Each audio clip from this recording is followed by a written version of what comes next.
حضرت خواجہ اویس کرنی رحمۃ اللہ علیہ کے مناقب و حالات۔ آپ جلیل القدر تابعین اور 40 پیشواؤں میں سے ہوئے ہیں۔ حضور اکرم صلی اللہ علیہ وسلم فرمایا کرتے تھے کہ اویس احسان و مہربانی کے اعتبار سے بہترین تابعین میں سے ہے، اور جس کی تعریف حضور اکرم صلی اللہ علیہ وسلم فرما دے اس کی تعریف دوسرا کوئی کیا کر سکتا ہے۔ بعض اوقات جانب یمن روح مبارک کر کے حضور فرمایا کرتے تھے کہ میں یمن کی جانب سے رحمت کی ہوا آتی ہوئی پاتا ہوں۔ حضور اکرم صلی اللہ علیہ وسلم فرماتے ہیں کہ قیامت کے دن 70,000 ملائکہ کے آگے جو اویس کرنی کے مانند ہوں گے، اویس کو جنت میں داخل کیا جائے گا تاکہ مخلوق ان کو شناخت نہ کر سکے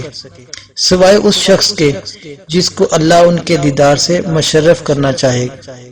اس لیے کہ آپ نے خلوت نشین ہو کر اور مخلوق سے روح پوشی اختیار کر کے محض اس لیے عبادت اور ریاضت اختیار کی کہ دنیا آپ کو برگزیدہ تصور نہ کرے، اور اسی مصلحت کی پیش نظر قیامت کے دن آپ کی پردہ داری قائم رکھی جائے گی۔ حضور اکرم صلی اللہ علیہ وسلم نے فرمایا کہ میری امت میں ایک ایسا شخص ہے جس کی شفاعت سے بنو ربیہ مضر کی بیڑوں کے بال کے برابر گناہ گاروں کو بخش دیا جائے گا۔ اور جب صحابہ کرام نے حضور سے پوچھا کہ وہ کون شخص ہے اور کہاں مقیم ہے تو آپ نے فرمایا کہ اللہ کا ایک بندہ ہے۔ پھر صحابہ نے اصرار کر کے پوچھا تو آپ نے بتایا کہ وہ اویس کرنی ہے۔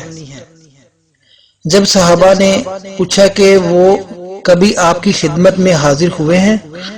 آپ نے فرمایا کبھی نہیں، لیکن چشم ظاہری کی بجائے چشم باطنی سے اس کو میرے دیدار کی سعادت حاصل ہے، اور مجھ تک نہ پہنچنے کی دو وجوہات ہیں۔ اول غلبہ حال، دوم تعظیم شریعت، کیونکہ اس کی والدہ مومنہ بھی ہیں اور ضعیف و نابینا بھی، اور اویس شتربانی کے ذریعے ان کے لیے معاش حاصل کرتا ہے۔ پھر جب صحابہ نے پوچھا کہ کیا ہم ان سے شرف و نیاز حاصل کر سکتے ہیں تو حضور صلی اللہ علیہ وسلم نے فرمایا کہ نہیں، البتہ عمر و علی سے ان کی ملاقات ہوگی، اور ان کی شناخت یہ ہے کہ پورے جسم پر بال ہیں اور ہتھیلی کے بائیں پہلو پر ایک دھرم کے برابر سفید رنگ کا داغ ہے، لیکن وہ برس کا داغ نہیں۔ لہذا جب ان سے ملاقات ہو تو میرا سلام پہنچانے کے بعد میری امت کے لیے دعا کرنے کا پیغام بھی دینا۔ پھر جب صحابہ نے عرض کیا کہ آپ کے پراہن کا حقدار کون ہے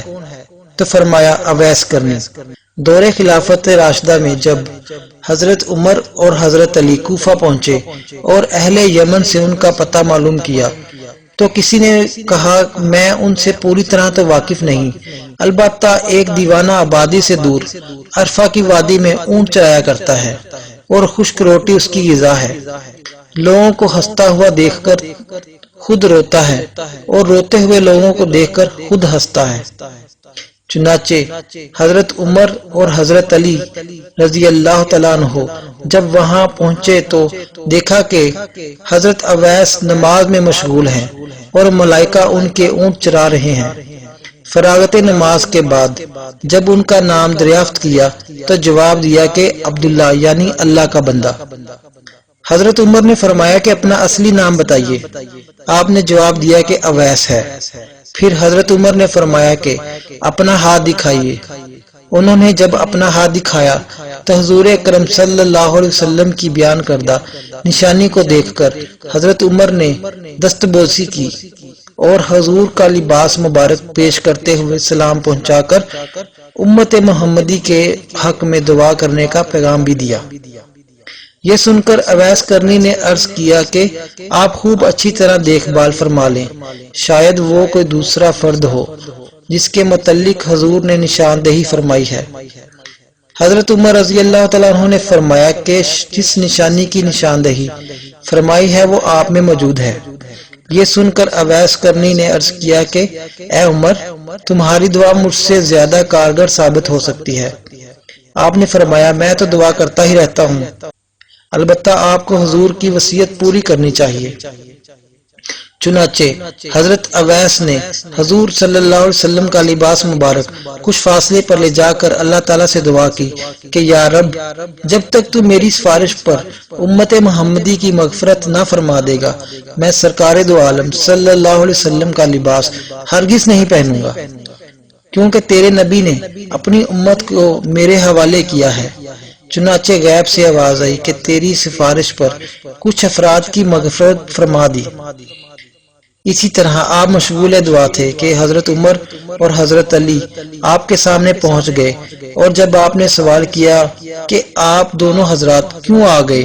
میں تو جب تک پوری امت کی مغفرت نہ کروا لیتا اس وقت تک یہ لباس کبھی نہ پہنتا۔ حضرت عمر نے خواہش کی کہ آپ کچھ دیر اسی جگہ قیام فرمائے، میں آپ کے لیے کچھ لے کر آتا ہوں۔ تو آپ نے جیب سے 2 درم نکال کر دکھاتے ہوئے کہا کہ یہ اونٹ چرانے کا معاوضہ ہے، اور اگر آپ یہ ضمانت دیں کہ یہ درم خرچ کرنے سے پہلے میری موت نہیں آئے گی تو یقیناً آپ کا جو جی چاہے عنایت فرما دیں، ورنہ یہ 2 درم میرے لیے بہت کافی ہیں۔ پھر فرمایا، یہاں تک پہنچنے میں آپ حضرات کو جو تکلیف ہوئی اس کے لیے میں معافی چاہتا ہوں، اور اب آپ دونوں واپس ہو جائیں، کیونکہ قیامت کا دن قریب ہے اور میں زاد آخرت کی فکر میں لگا ہوا ہوں۔